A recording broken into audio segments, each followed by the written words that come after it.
Hi everyone, and welcome to today's webinar, Job Searching in Canada, Practical Tips for Newcomers. Um, my name is Riley Cohen. I'm the CEO of CanadaVisa, and I'm very excited to welcome everyone here today. We're going to start this webinar with a presentation by our guest from TD Bank. After the presentation, we'll have a question and answer period, giving you the opportunity to interact with our guests. We had many questions submitted prior to the webinar, and we're going to plan to answer as many as possible at the end of the webinar during our question and answer period. But throughout the presentation, we encourage you to ask questions in the chat, and our team of moderators will add them to the question queue, and we'll try to get to as many questions as possible, as I mentioned earlier, at the end of the webinar during the question and answer period. I'm now happy to introduce our two guest speakers, Jerry Excellent and Nathan Zimmerman.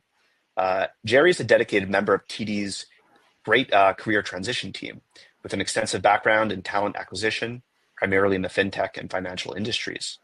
As a talent brand champion, Jerry has spent the last 3 years helping colleagues navigate their career transition through one-on-one coaching and delivering impactful workshops on job search strategies and best practices.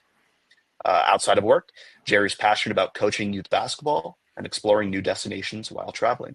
Thanks for joining us, Jerry. We really appreciate it. Nathan is a proud member of the career transitions team at TD Bank. For over 4 years, he has helped fellow colleagues navigate their career transition journeys, as well as deliver job search workshops on important topics such as resume writing, interview techniques, and networking best practices. Prior to career transitions, Nathan worked in talent acquisition for many years at TD, in which he had the privilege to support several areas of organization, including retail, commercial, corporate, technology, wealth, and securities. Outside of TD, Nathan enjoys spending times with his lovely wife and 2 children, as well as engaging in his favorite pastimes of watching movies, playing video games, and exploring nation. Thanks again for joining us, Nathan. We really appreciate your time here today. Thank you. All right. Again, we have ample time at the end of the webinar to remind everyone for questions, so we encourage you to ask questions throughout the presentations in the chat. But remember, the chat is public, so please do not share any personal information, such as your phone number or email or other details in the chat. Our team of moderators will remove those messages from the chat regardless. Also take note that the presentation slides and a recording of the webinar will be shared with you in an email afterwards. So if there's any portion of the webinar you want to revisit, or any of the slides you want to look at in more detail, please check your inbox tomorrow. You should receive it.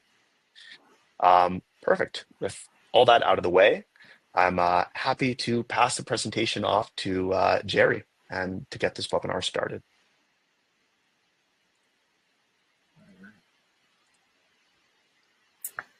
All right, perfect. Thanks so much, Riley. Thank you, everyone, for being here. Thank you to CanadaVisa for having us. We're super excited to be here today to share some insights with you and really to just have a conversation about your journey and to share our journey as well.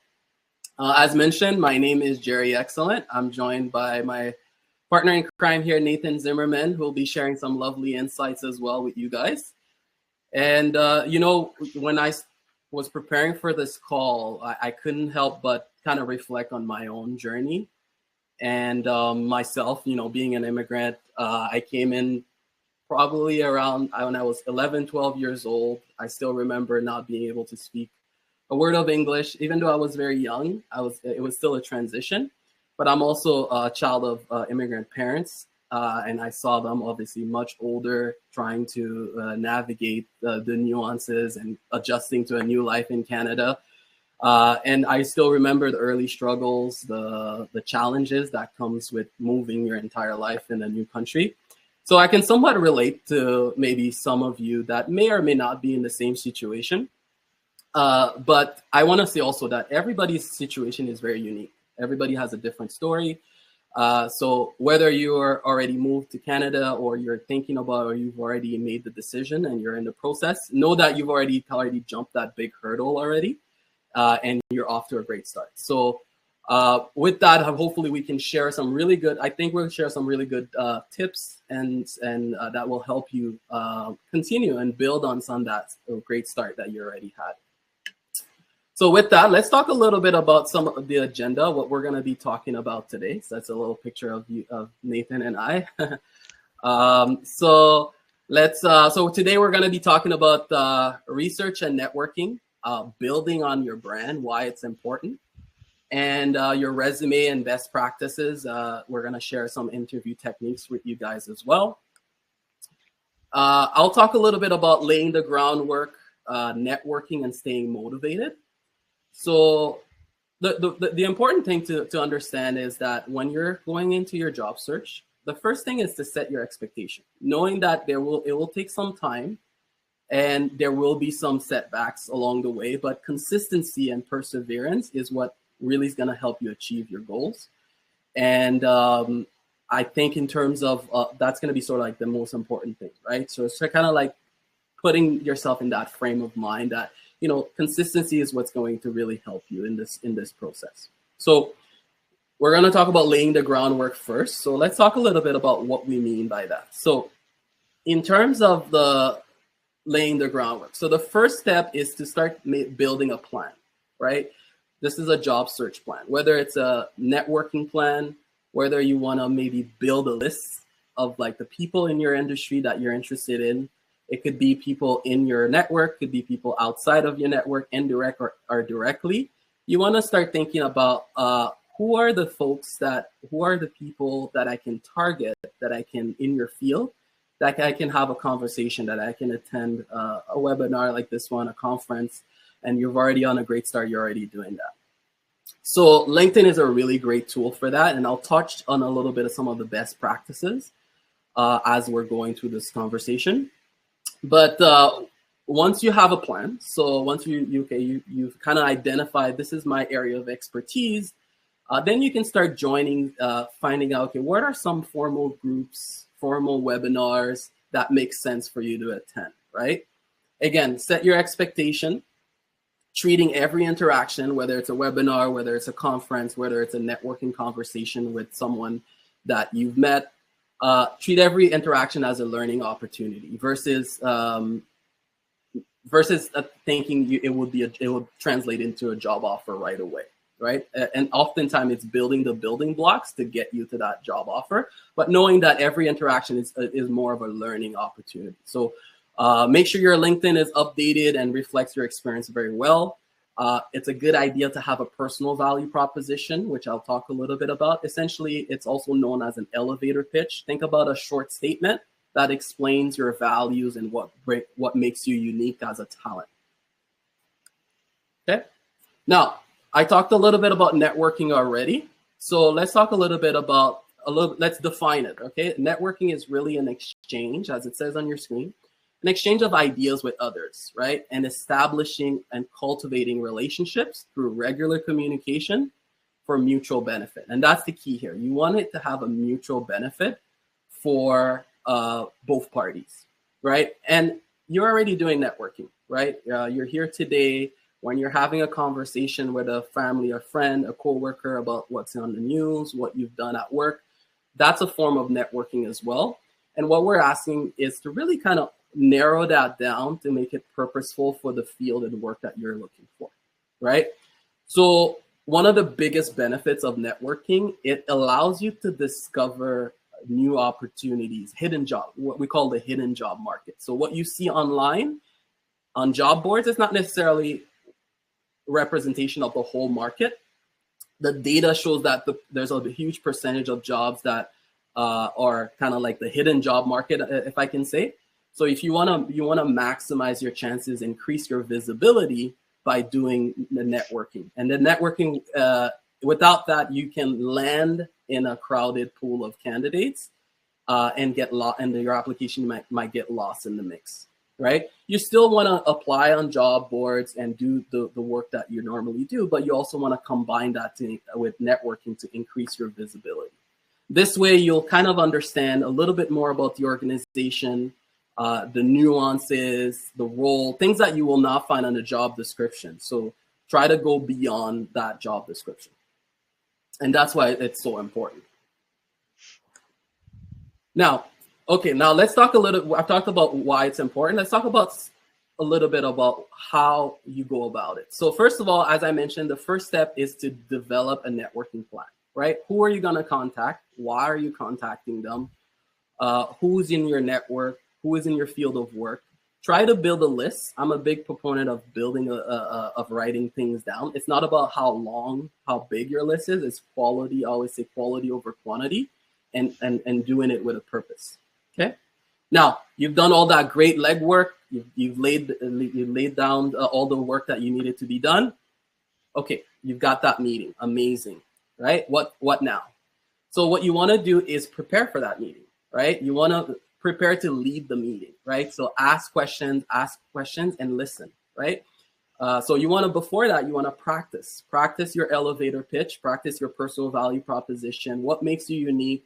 Why are you interested in this field? What makes you, what drives you in the morning? What are you passionate about, right? And have questions ready so that you can maximize that conversation, because you may not have an hour, you may have 15 minutes, you may have half an hour. So make sure your questions are prepared so that you can maximize the time that you have, and you come out of that at that call, that meeting, that webinar, that conference, really feeling empowered to say, okay, well, I really learned something that maybe I didn't know before that call, right?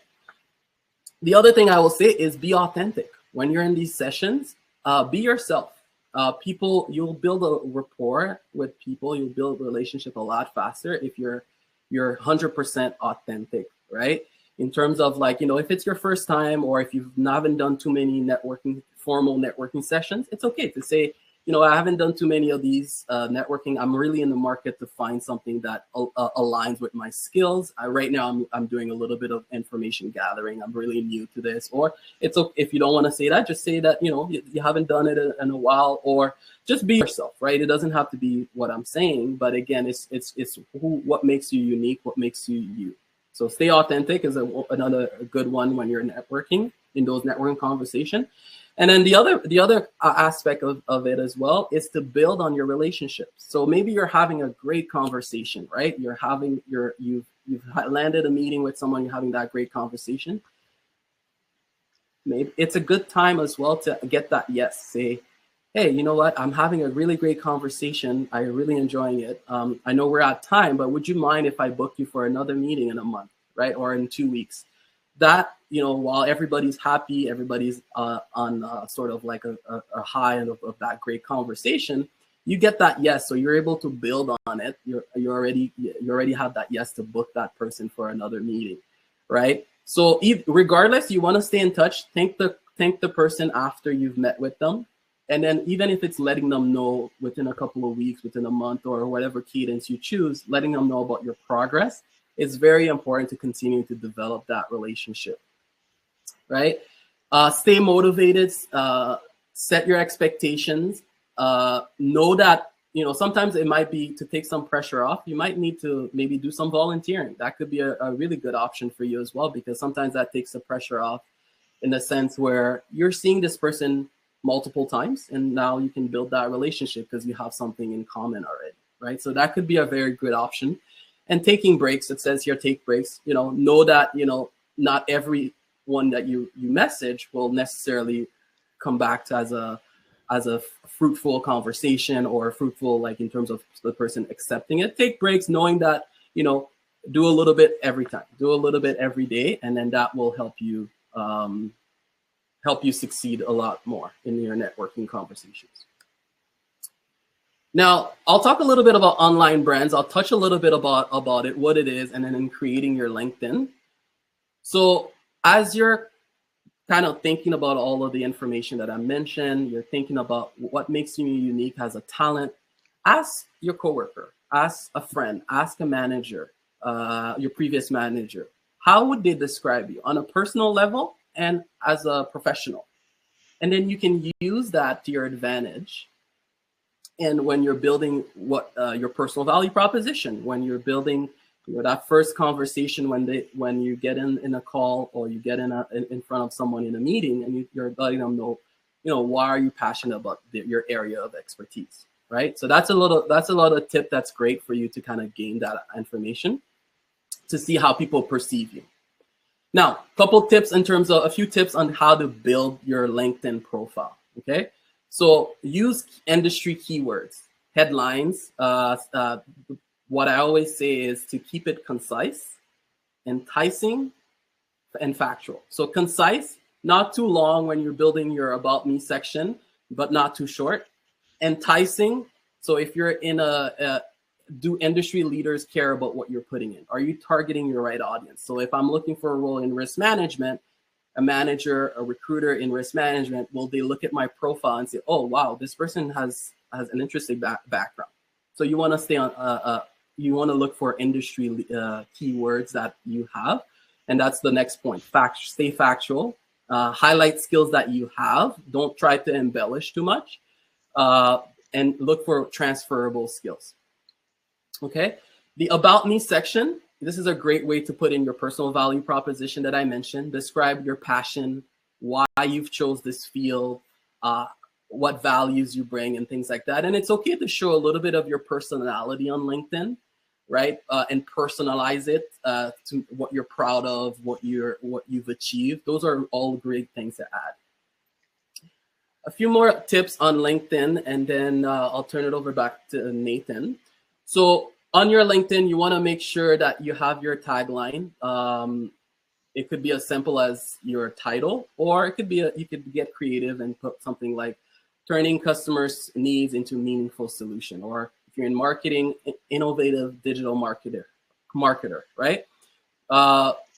It's something that attracts the recruiter, the manager, to say, oh, wow, this person has this is what they're about. Let me read a little bit more, right? And then again, your keywords, ensure that it's factual, but it's industry specific, so that again, you're targeting your audience as much as possible. So those are a few tips. We'll kind of dive in a little bit more on that, but be prepared. I'll just leave you with this. So be prepared, stay optimistic in your sort of networking journey.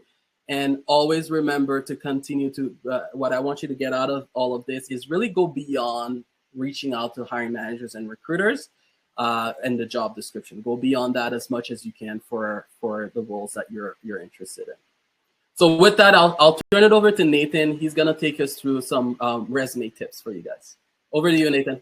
Awesome. Thank you so much, Jerry. Appreciate that. Some great tips in there. So just to continue on the networking piece, I'll do a bit of a higher level overview of resume building, as well as interview tips and tricks, some best practices there. And during the Q&A session, of course, we can delve further into those details, but I'll try to keep it at a higher level here. So for resume building, going over some of the key fundamental pieces. So one of the themes I'll mention here that is probably one of the most important is keeping your resume clear, concise, and simplistic. There's data out there that suggests that the average recruiter and hiring manager spends on average 30 seconds reviewing a resume. And I know that that can be a bit staggering. It's a short period of time. So that's why it's so important to keep, as you can see the first tip on screen, a clean layout, easy to read. You want to keep it to 2 pages max and ensure that everything you put in there is value add and customized. So it is clearly and concisely articulating how your qualifications align specifically with the core requirements of the role that you're interested in. That customization process is absolutely key, and it helps to build what we'll call an incremental competitive advantage over the other applicants out there. So there's no magic solution per se on how to get, a role in this industry or that within Canada.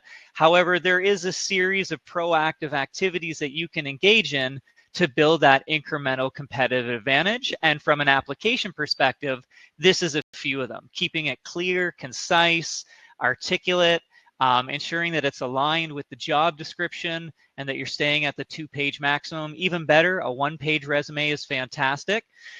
In addition to that, you want to ensure that you quantify as much as possible. So as Jerry was mentioning in the networking component to this presentation, that quantification of your results is very important. If you can think about metrics, dollar value, percentages, that can really help to bring your resume to life, because then the reader will not only see what you've done, they'll see how well you've done it. So that can go a really long way in terms of quantifying as much as possible. on your resume. So we'll just take a look at a couple of the key sections here on the resume. You can see this one-page example on our right. It's a very good example in my opinion. It is simple, easy to read, as we mentioned before. That is absolutely paramount, very important. But it also includes highly value-add information that is customized to the core requirements of the role that this individual would be applying to. So the most important sections are the profile at the top. It's that first section of the resume that's very enticing. It introduces the reader to you, your qualifications, and motivates them to keep reading through the rest of the resume. It is comprised of an overarching career summary sentence at the top, followed up by a couple of strength statements that, you guessed it, align with the core requirements of the role you're applying to. That customization is all part of that incremental competitive advantage that you're building for yourself over other applicants. Now, the next section, key skills, very important because you can absolutely customize those key skills based on what you're seeing as the core requirements for the role you're applying to. Very customizable section. And then finally, professional experience section. Another great section that you can absolutely customize, and you can adjust the hierarchy of the bullets you present there in terms of order of importance. And you always want to stay at the higher level for the first bullet. We'll call it the scope statement. That first bullet in the professional experience section for each role really is a high-level overview of the breadth and the depth of what you performed in the role. And if you can add in a metric in there, a number value, an accomplishment, it makes it even more strong.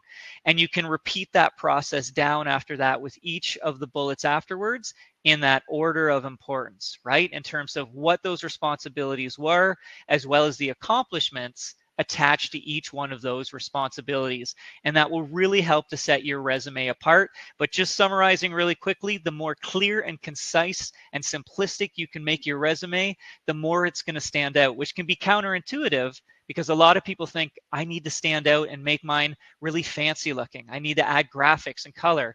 But the reality is, with a recruiter hiring manager looking at your resume for 30 seconds on average, they want to know where to look, where to find the content in each section. So it's got to be very easily laid out. And then subsequently, they can think about, all right, how do these qualifications, these skills align with the role that I'm recruiting for? And again, that's building your incremental competitive advantage through the application process. Now, if that all goes well, and I'm sure it will go smashingly well, and you'll be invited into the next round, which is an interview. And we're going to segue over there right now. So in terms of the interview, there's three main sections. There's prepare, deliver, and follow up. And you probably guessed it already. The most important section, and this is with anything you'll do in the job search, is preparation. It's absolutely essential to nailing each component, each section of the job search process, and it's no different from interviewing. So let's jump right in. So with preparation, a big piece of the puzzle is research. Research the role, the organization, any information that you can get. It's going to be better because it's going to inform the way in which you approach that interview, the conversation you have. They're going to tell that you are well researched. It's going to come through in how you say, what you're saying during the interview.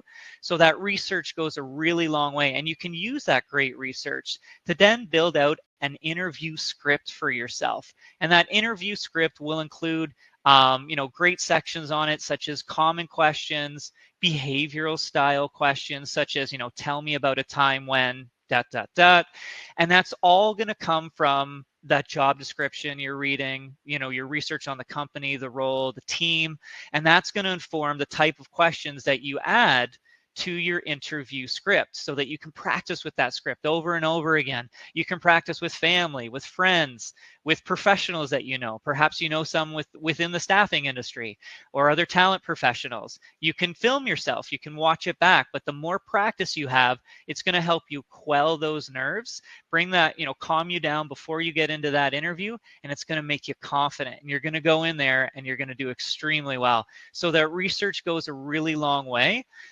And what you can do is when you're creating your behavioral style answers, you can use the format SAR. It's an easy acronym, 3 letters: situation, action, results.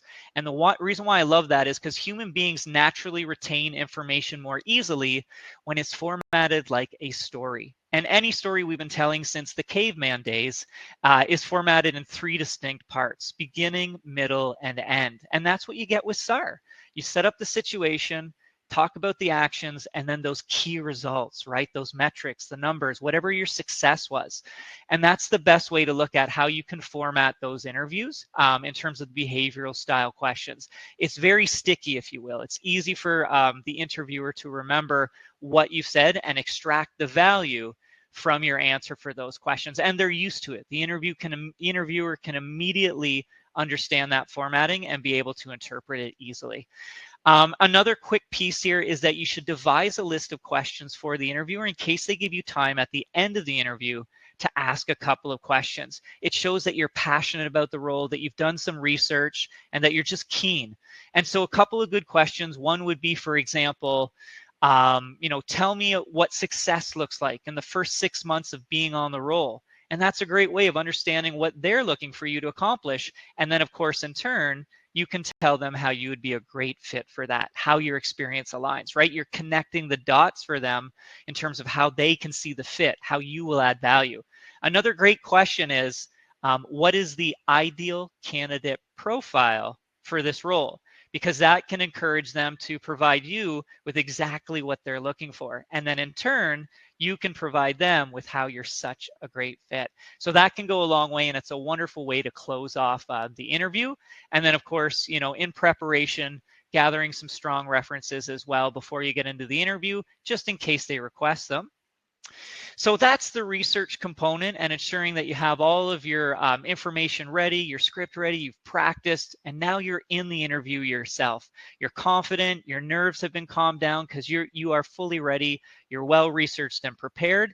So 2 major pieces for this. Your preparation is going to send you into the formal questions in a fantastic way. You're going to be well prepared for them. Even if they ask you something different, you'll be able to pivot and provide an excellent example that you've been practicing, or a version of something you've been practicing on your interview script. Another big piece of the puzzle beyond the formal aspect of the interview is rapport building. And going back and connecting what Jerry said before, the networking component is so integral, so important to a job search. And you can actually network while you're in the interview through keen and active rapport building. So I call this the bookend method. So on the front end of the interview, what you can do is when they ask you about how you're doing, and they will likely say, "Thank you so much for coming. How are you doing today?" Something to introduce. And I would take a little bit of time on that front end. Take a little more time than you think. Instead of saying, "Oh, I'm doing well, thank you very much," you can talk a little bit about what you did that morning, and you can establish some common ground on which you can form a connection. And then all of a sudden, you have another contact you can add to your network. You've created that connection with someone, that relationship. You've established the relationship, and you're already building rapport. And then on the back end of the interview, those good questions that you were asking, the list of questions, that will help to take the interviewer off their script and to interact with you naturally for that organic 2-way back and forth dialogue. And it's really going to help you build rapport. Because at the end of the day, interviewers and hiring managers and employers, they will hire who's most qualified for the role first. But a close second criteria is then they will hire who they like.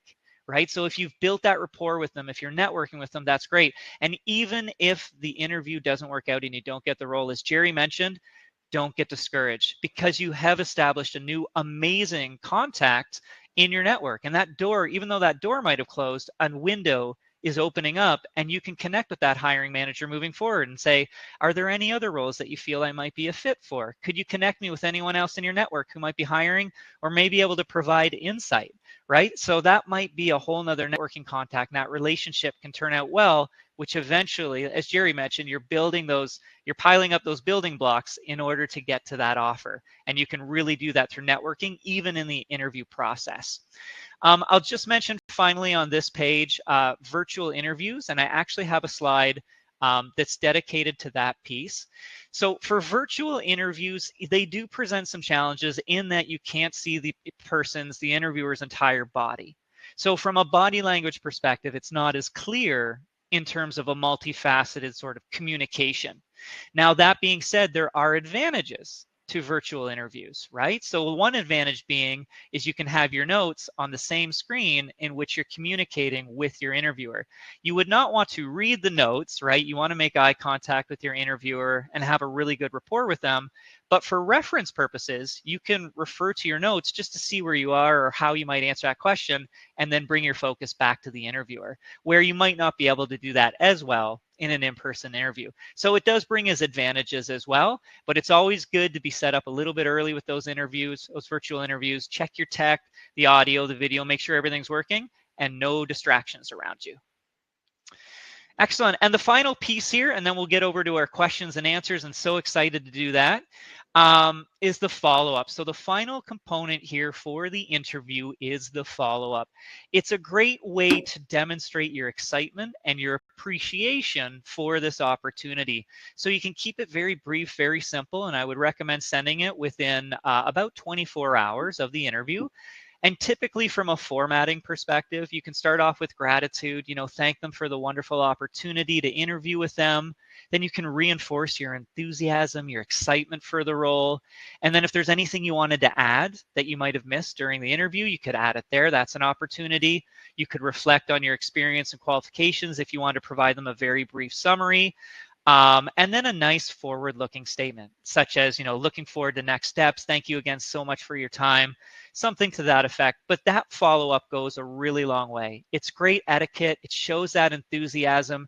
And usually there's a strong correlation between those who do send the follow-up note and those who do end up getting the role, right? Those are the kind of individuals that do go above and beyond. They do build that incremental competitive advantage for themselves. They've done the research. They know the role, the company. They've come in there prepared in the interview, and now they're sending out a really nice follow-up message. Excellent. So that is everything I have on my end for resumes and interviews. I know that was more higher level, but wanted to save lots of time for the Q&A section, and I'll pass it back on over to our wonderful host. Thank you so much, Nathan and Jerry. Really appreciate the presentation. It was jam-packed with insights that I'm sure everyone will find useful. I'm going to stop the presentation here. Great. So we're going to move on to the QA portion of our webinar. We received a lot of questions by email and the sign-up form prior to this webinar. We're going to try to get to as many of those as possible. Throughout the presentation, some of you asked questions in the chat. We're going to get to those too. But make sure if you have follow-up questions or new questions pop into your head while we're going through the QA portion, don't be afraid to ask another question in the chat, and our moderators will add that to the question queue. So great. Without further ado, let's move on to the QA portion of the webinar. The first question we got was, what are the key tips for finding a job in Canada, both before and after arriving? Great question.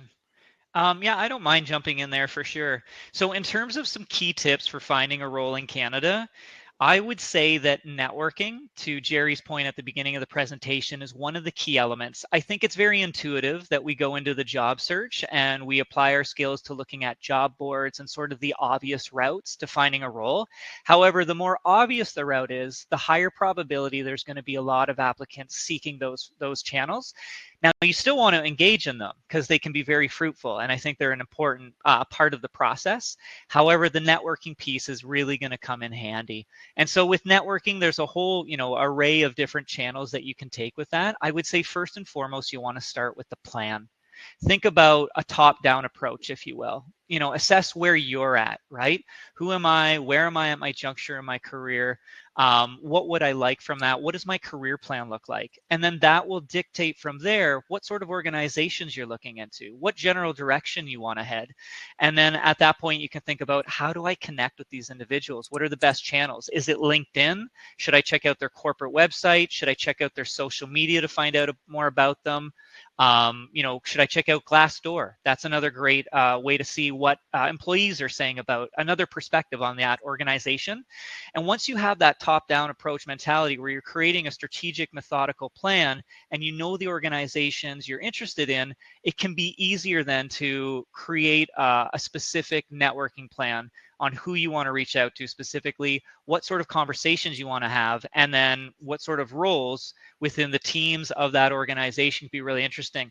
And one interesting resource is a book called What Color is My Parachute? And it very much details that top-down approach, that methodology, to looking for roles that are going to align with something that's close to your heart.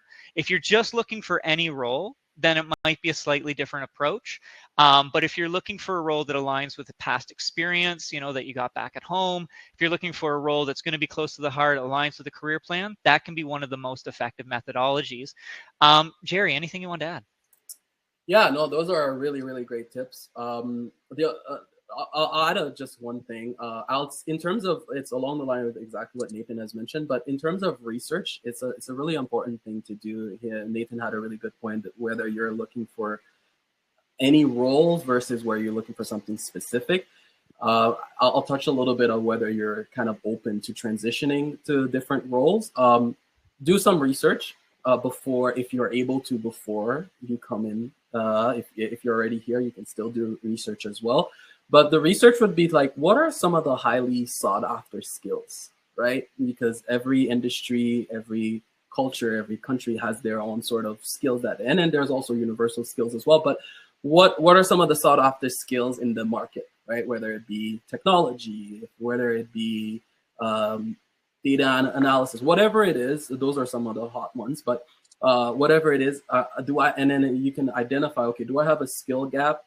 Do I need to maybe take on a little bit more formal training before I can kind of really get into that role? And then you can understand now, okay, what's my next move? Do I want to come into this role, a role before kind of getting to that dream or ideal role? So maybe you say, okay, well, I'm going to take some more time to get that formal training, or I'm going to, have an alternate role that I want to have. Meanwhile, kind of taking the necessary skills, the necessary training while I'm doing maybe not at the ideal role, but I'm still doing my training. I'm still getting work experience to kind of move on to that ideal role while you're doing your formal training and education.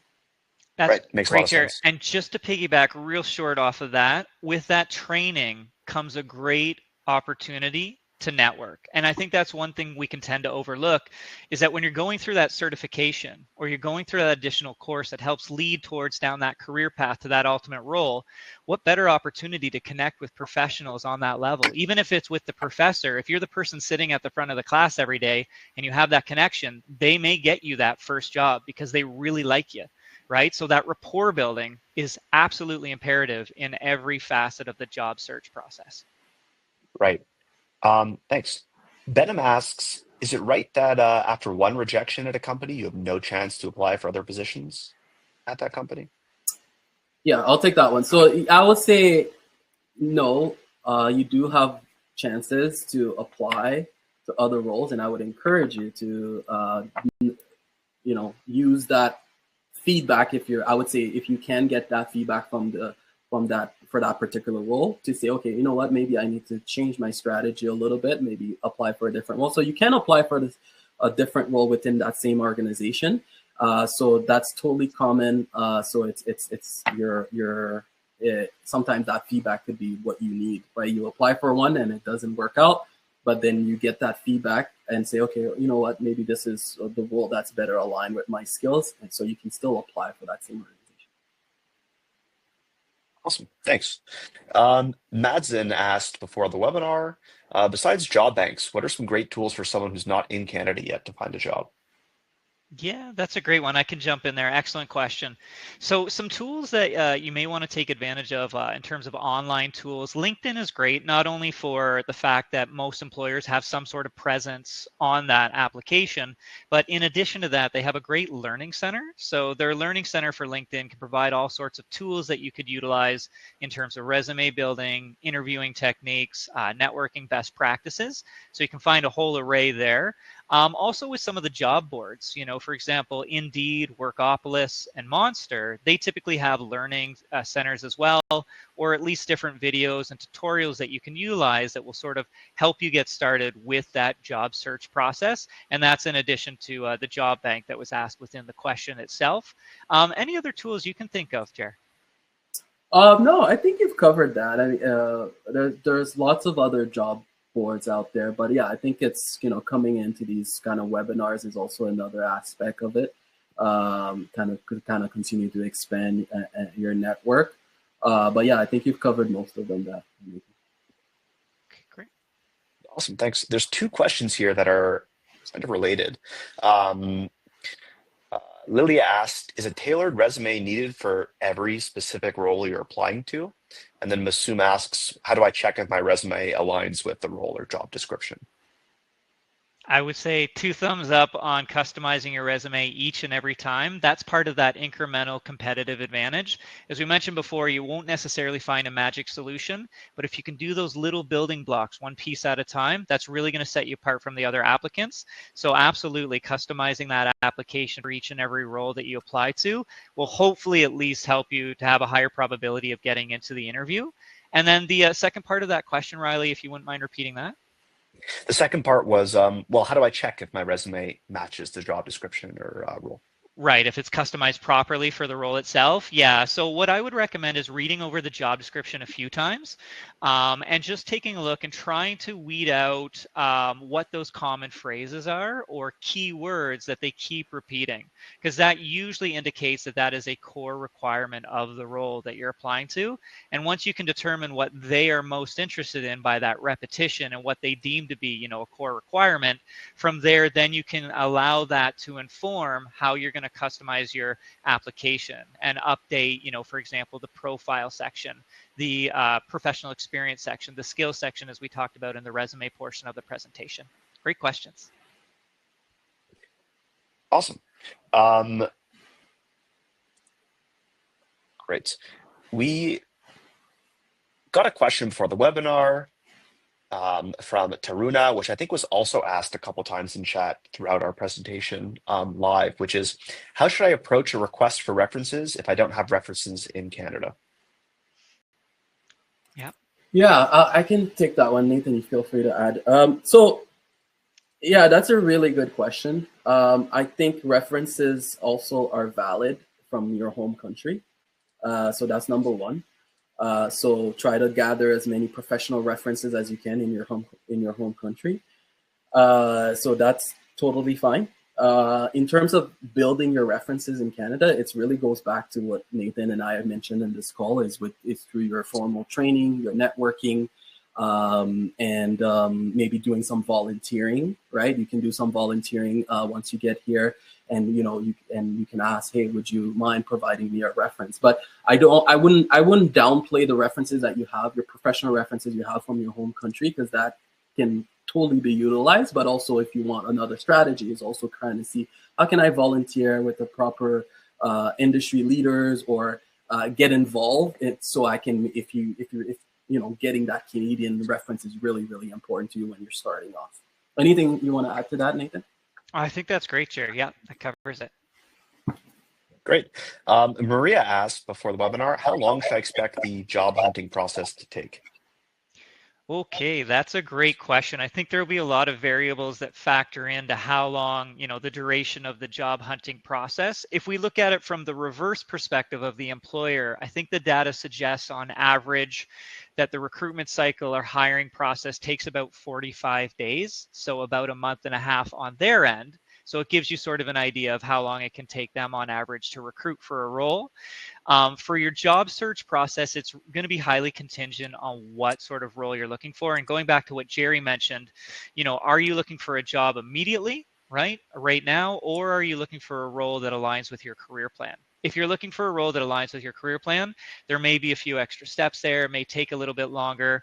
If you're looking for just a job right now, then it's going to be more contingent on, the organization, the job market, where the demand is at. There's going to be a lot of variables that factor into that. But one way to mitigate all of that, right, to take down the amount, to reduce the amount of time it takes you to find the role, is that incremental competitive advantage. And honestly, one of the most important pieces of that is the networking process. That's going to help to reduce the time every time, right? Because those other channels that everyone else is exploring, those might be a little oversaturated. There might be a lot of people in them.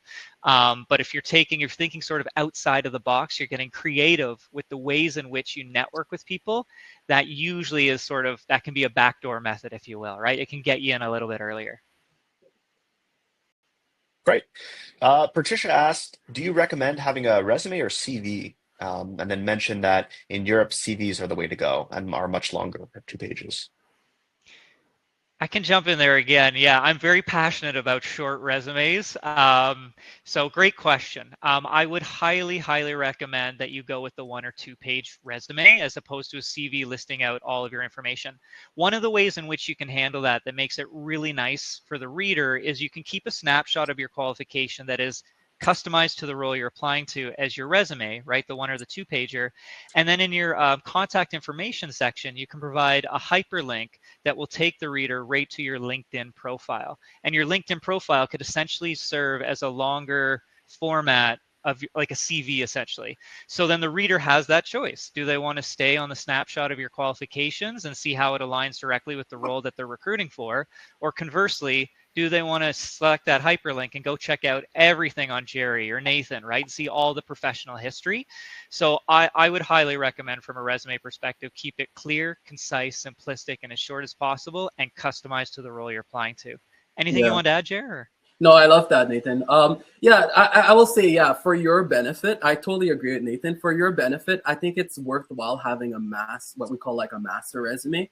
So basically you have a resume, however long you want it, 4 or 5 pages with all your experience. And then what you want to do is that, to Nathan's point, you never want to share a resume that's too long. You want to have your updated resume or adjusted resume, whether it's 1 to 2 pages. Because I know for me, sometimes I forget what I've done like a month ago, right? So having it somewhere saved, and then when you can adjust to say, okay, well, this role, yes, needs this experience, I'm going to add it, or no, that's not really relevant, I'll keep it on my master. So this will help you.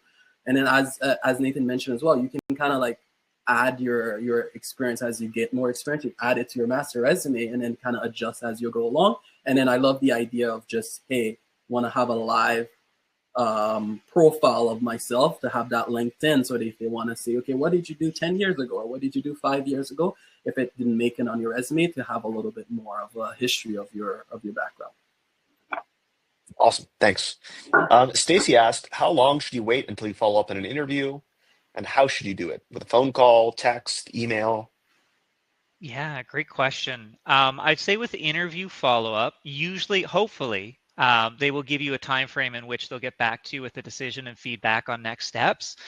If they do not provide that, and it's been about a week or so, I would say you're probably fine to follow up after about a week. And typically following up via email would probably be the best, because the other individual will then be able to get to that at sort of their convenience, and hopefully they'll respond to you after that.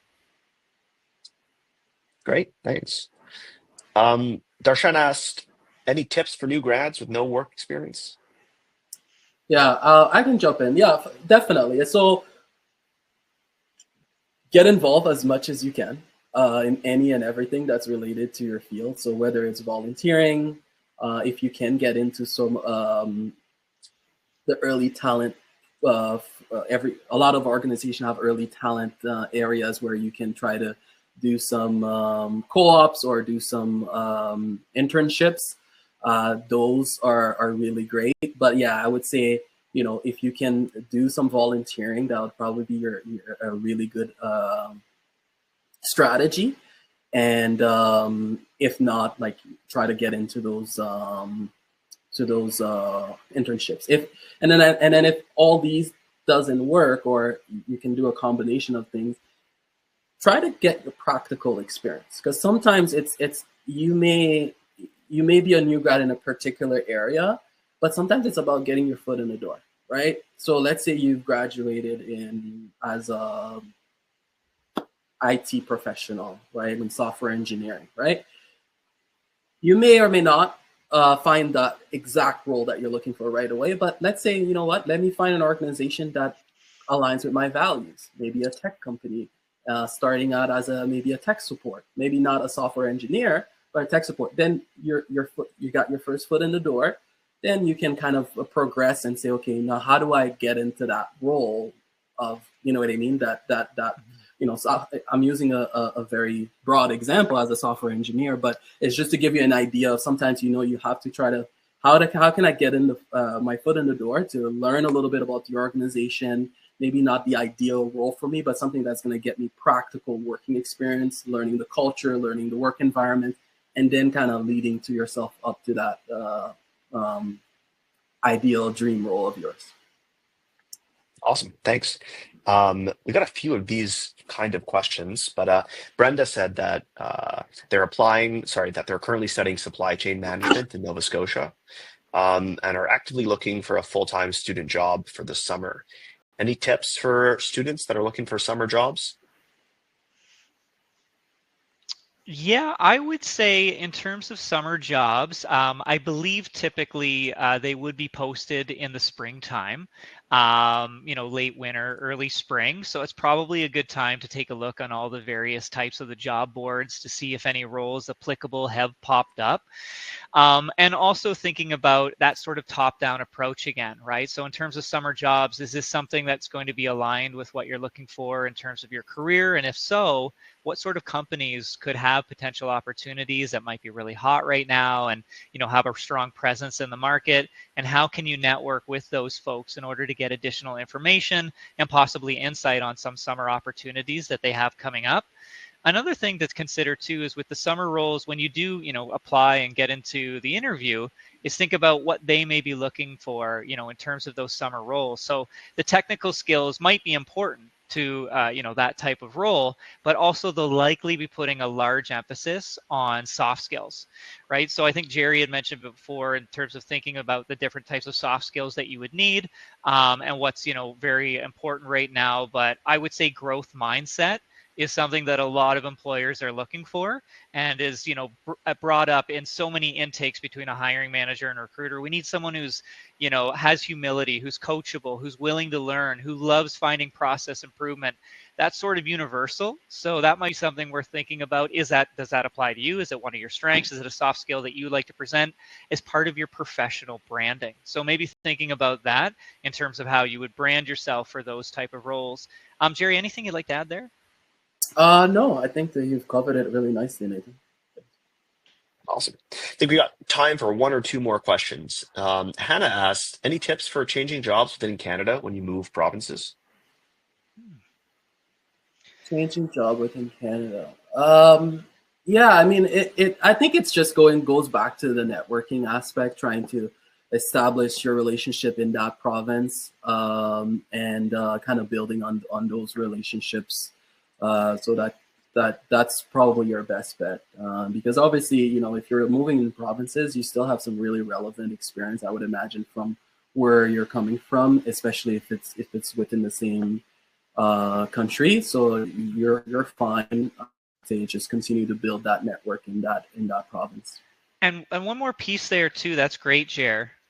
Is if it's in your overall career plan or life plan that you're going to be moving at some point to one province to another, and you see that coming up, what you may want to do is strategically think about the type of organization and size of organization in which you're employed by in the current province. And if it's a larger organization that has a presence in different provinces and different opportunities for career pathing, that might be something where you could get a transfer within that organization, such as at a large financial institution. You may move from frontline branch role to another frontline branch role in a different province. So that can be conducive too to helping smooth that transitional process. Yeah, no, for sure. Awesome, thanks. And I'll do one more question here. Someone asked if they're having trouble finding a job in their preferred field, is it a good idea to start with another job before eventually finding a job in their preferred field? Yeah, absolutely. Yeah, it's absolutely the right move, right? I think it's if for a specific job, find out an organization that you align with. Even if it's not the exact role, find it that an organization that has values, whether it's technology, whether it's finance, whatever it is, or maybe there's a core value that you appreciate. Find that role, and then again, just as I mentioned earlier, then you can kind of transition once you're. It's a lot easier to grow within an organization within than trying to grow from outside, right? So absolutely, I would say yes. Awesome. Thanks so much. Well, that's about time for our webinar today. Jerry, Nathan, we really appreciate you coming out here today. There's been a ton of value for our audience, and I know that it's that it takes time out of your day, but we're really thankful for having you here. So on behalf of CanadaVisa and our audience, thanks for joining us. Are there any last words for you guys before we wrap up the webinar? Yeah, sure, for sure. And thank you so much for having us. It's been such a pleasure. Really, really appreciate this opportunity. I would say thematically, going back to what we were chatting about before, in that there's no magic solution per se, but rather, a series of activities that you can proactively do in order to build a competitive advantage for yourself, an incremental competitive advantage. And that being the case, simply by virtue of you being here today shows that you're taking those steps in the right direction. So I have no doubt that you will be successful in achieving your goals. And again, I really appreciate this time. So thank you so much. Yes, thank you so much. Yeah, I'll just add a couple of words here. It's just be consistent, be persistent in your search. Know that, one job rejection does not mean your skills are not great. You have great skills. It's just finding the right role. So stay consistent and then do a little bit every day, and I'm sure you'll find the right opportunity for you. But with that, I want to thank you guys. It was a really good conversation. Really great question. So thank you, Riley. Thank you, CanadaVisa. We really appreciate us here, having us here. So thank you. Yeah, thanks again, Jerry and Nathan. We really appreciate it. A few housekeeping notes for our audience. You will be receiving a follow-up email tomorrow with the recording of the webinar and as well as the presentation slides. So look out for that. And if there's any part of the webinar that you want to go into in more detail or review any of the slides, you'll be receiving those, so don't worry. We have more of these webinars upcoming. We look forward to seeing our audience there, and it'll provide another opportunity for you to ask questions and engage with TD. Once again, thank you so much for your time today. Thank you, audience, for joining, and wishing everyone a great rest of the day. Thanks, everyone. Thank you. Bye.